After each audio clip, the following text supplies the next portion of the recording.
Three, two, one. Good day, everybody. Di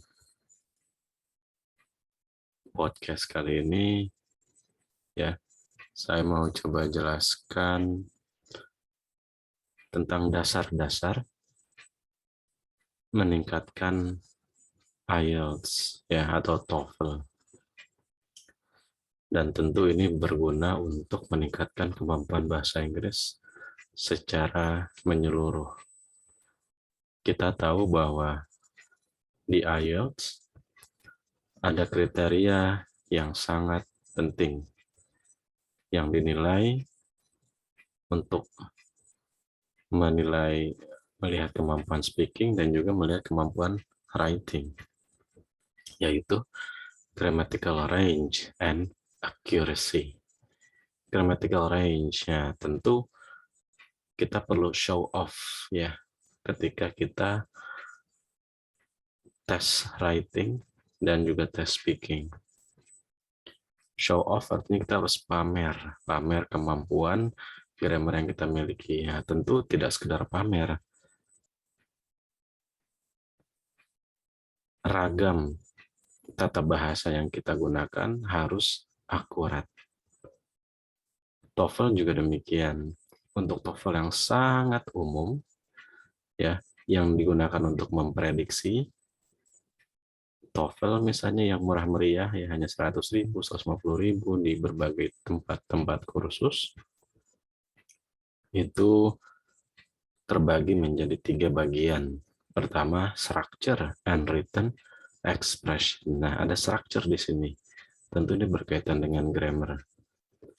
Setelah itu ada listening and reading comprehension. Dalam tes-tes jenis lain, Pearson, MALAB, Michigan English Language Battery Assessment, dan yang lainnya juga tentu ada unsur-unsur grammar. Karena grammar ini sesuatu yang embedded, ya, menyatu dalam bahasa Inggris. Tidak begitu bisa disamakan dengan bahasa Indonesia, ya, karena bahasa Indonesia dan bahasa Inggris berada pada level yang berbeda.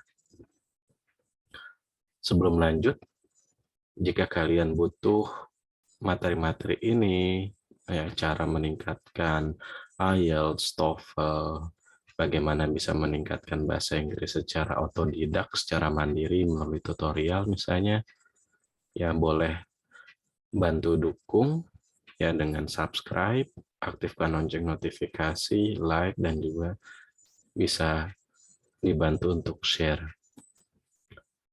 Oke, saya bisa mulai. Sekarang saya tidak ikutan share sound, ya, agar screen reader yang saya gunakan, ya, tidak mengganggu, tidak muncul.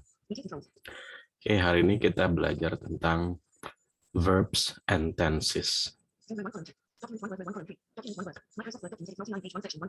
Oke, kita di Microsoft Word, saya ketik dulu verbs and tenses. Oke. Ya. Verbs and tenses. Ini konsep verbs penting sekali. Karena dalam setiap kalimat bahasa Inggris, baik itu lisan maupun tertulis, pasti ada verbs-nya. Pasti ada verbs-nya. Dan verbs itu tidak bisa diterjemahkan sebagai kata kerja. Ya, karena banyak verbs yang bukan kata kerja, yang terkait dengan perasaan, ya, terkait dengan indera, penglihatan, pendengaran, misalnya.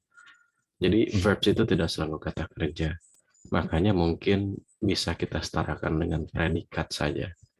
Tapi dalam bahasa Indonesia juga banyak kalimat yang berbeda gitu ya struktur dengan bahasa Inggris. Misalnya begini. Saya lapar. Nah, dalam bahasa Indonesia tentu kalimat ini benar gitu ya, lazim. Tapi kalau diartikan dalam bahasa Inggris, I hungry. Nah, tentu ada yang kurang, ya. Karena dalam kalimat ini belum ada verbs-nya. Ini kalimat karena diakhiri dengan titik. Berarti ini menyatakan bahwa ini adalah kalimat. I hungry. Dalam sebuah kalimat harus ada verb. Ya. Oke. Bisa I am hungry. Atau bisa juga I was hungry this morning.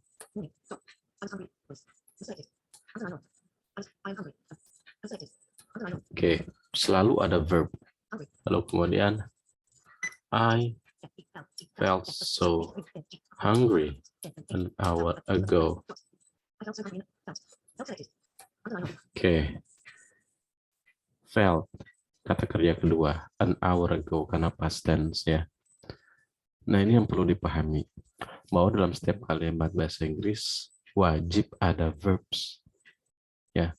Nanti di materi berikutnya, kita akan belajar tentang clauses and sentences. Kesalahan yang lumayan umum yang dilakukan oleh para basic learners ya, atau bahkan intermediate learners, itu adalah glosa yang tidak lengkap. Mereka membuat kalimat kompleks, ya terdiri dari beberapa glosa, tapi lupa menggunakan verbs. Ini sering sekali. Makanya yang paling mendasar yang perlu dipahami adalah kita perlu tahu apa itu verbs dan apa aja contoh-contohnya. Dan verbs ini terkait dengan tenses. Tidak bisa tidak, karena verbs and tenses ada sesuatu yang menyatu, ya, menyatu. Oke. Contoh-contoh verbs ya. Sekarang nih saya hapus dulu. Oke. Ini tadi sudah ya. Oke, contoh-contoh verbs. Verbs itu bisa, ingat verbs itu selalu ada 3 bentuk ya dalam bahasa Inggris. Ada verb one yang disebut dengan infinitive. Nah, teman-teman perlu mulai terbiasa dengan istilah-istilah ini. Ya, karena banyak dibahas di buku-buku grammar. Jangan sampai infinitive itu apa sih? Ya, infinitive itu sederhananya verb bentuk pertama, verb 1. Lalu kemudian ada verb 2. Nah, verb 2 itu disebutnya past. Ya. Makanya semua yang past tense selalu pakai bentuk kedua dari verb. Nah, lalu ketiga verb 3. Nah, ini yang disebut dengan past participle. Oke, ini penting ya untuk mengetahui nama-nama ini. Gitu, karena nanti untuk present umumnya selalu pakai infinitive. Present pakai infinitive. Ya. Kadang infinitifnya ada tambahannya pakai s atau es, kadang tidak, tergantung subjeknya. Nah, terus past, verb kedua. Past ini selalu digunakan untuk past tense-nya, simple past, terutama simple ya. Jadi infinitive selalu digunakan untuk simple present, dan untuk kata-kata setelah preposisi to, misalnya yang menunjukkan tujuan ya. I want to do my homework. I want to achieve the highest score, misalnya. Ya, jadi setelah itu biasanya diikuti verb one, infinitive. Kecuali kalau tunya sebagai kata hubung, itu beda lagi. Nanti ada pelajarannya sendiri ya. Lalu verb 2, past, selalu digunakan untuk simple past tense. Selalu simple past tense selalu pakai bentuk kedua. Nah, makanya teman-teman wajib hafal ini, wajib hafal ya. Ini adalah tahapan pertama. Jika kosakata kita masih minim, nah itu tentu harus dimulai dengan menghafal. Ya, menghafal irregular verbs ya, dan juga regular verbs. Kalau regular ya agak mudah ya, irregular ya butuh hafalan. lebih gitu. Sementara verb ketiga past participle itu selalu digunakan dalam bentuk perfect, ya, present perfect atau past perfect, itu selalu pakai past participle. Selain bentuk perfect, selain present perfect, past perfect, future perfect, past participle juga digunakan untuk bentuk pasif, ya, pasif sentence. Dibuka, tertutup, telah dibangun, ya, semua yang gitu ya, tertutup, terbebani, kayak gitu-gitu, selalu menggunakan past participle, ya. Tapi tidak past participle sendiri, ada pasangannya di depannya, ya, to be, umumnya dengan to be lalu past participle. Oke, sekarang kita masuk ke contoh-contohnya, ya. Oke, jadi infinitif, ya, misalnya jadi verbs itu juga bisa to be, ya, to be. Jadi untuk bentuk pertama dari to be itu adalah is, am, dan are. Is, am, are ini bentuk pertama, ya. Jadi is, am, are ini hanya digunakan untuk present saja, present saja. Lalu bentuk kedua dari is, am, are adalah was dan were, ya. Nah, was dan were ini hanya digunakan untuk past tense saja. Lalu ketiga, been.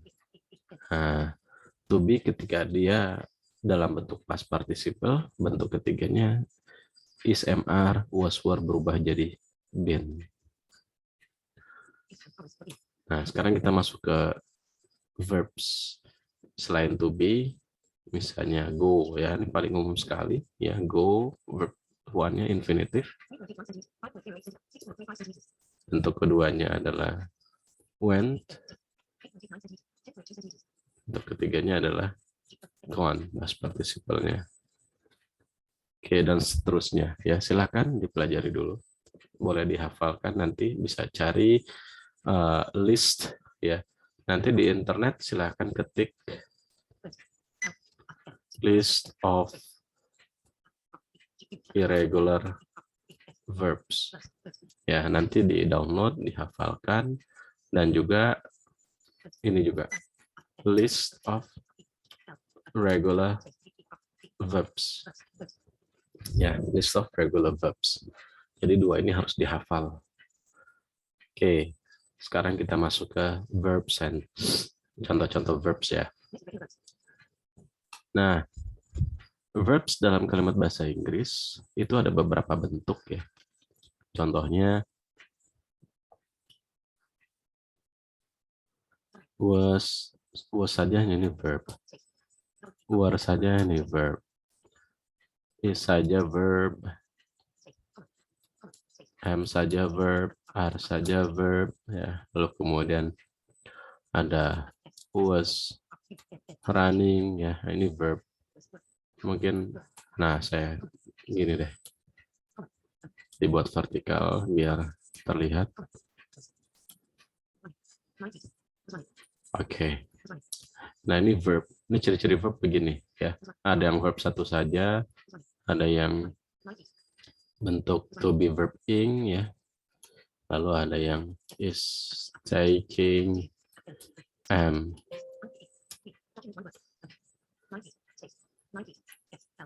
Sleeping. Sebentar, saya harus charging dulu. Oke, 1 second.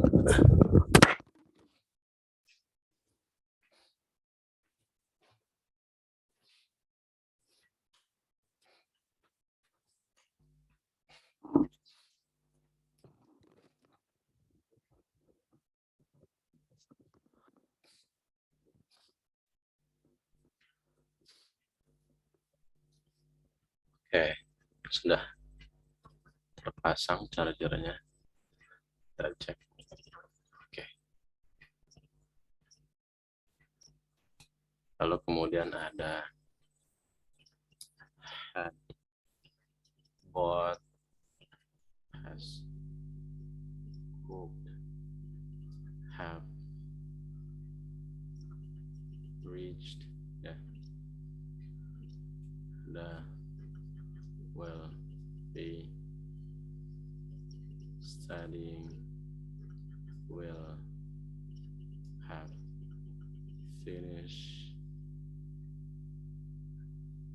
and had been cleaning, has been working. Oke. Nah, ini semua contoh-contoh verbs ya. Jadi ini yang aktif-aktif semua. Yang pasif-pasif ada contohnya was opened ya dengan past participle pasangannya, to be past participle, is called,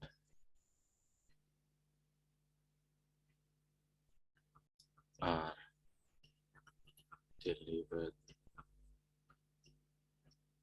lalu kemudian was being completed, is being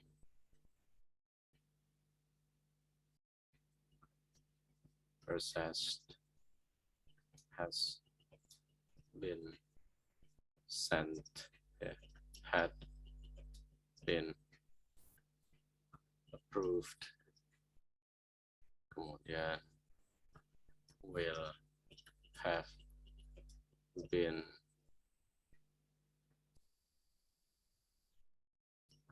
typed, lalu ada had been being instructed. Oke. Nah, ini semua adalah contoh-contoh pasif ya. Jadi kalau pasif verbs-nya tuh selalu lebih panjang ya. Ini saya buat tutorial ini dini hari ya.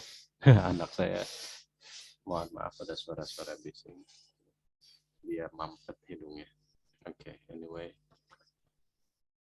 Oke, ini contoh-contohnya ya. Tuh. Oke, perhatikan. Ini kalau yang pasif selalu nih. Ada to be dulu, baru past participle. To be, past participle. To be, past participle. Was, to be. Being itu ciri-ciri continuous. Nah, completed, past participle. Is, to be. Process, past participle. Been, itu to be. Sent, past participle. Ya, ini selalu ciri-ciri pasif begini. Ada to be dan past participle. Been, to be. Approved, past participle. Been, to be. Type, past participle. Been, to be. Ya, being ciri-ciri continuous. Constructed, past participle lagi. Oke, itu ciri-ciri verbs ya. Verbs itu seperti ini. Kalau yang aktif lebih singkat. Perhatikan yang aktif. Nah, nih.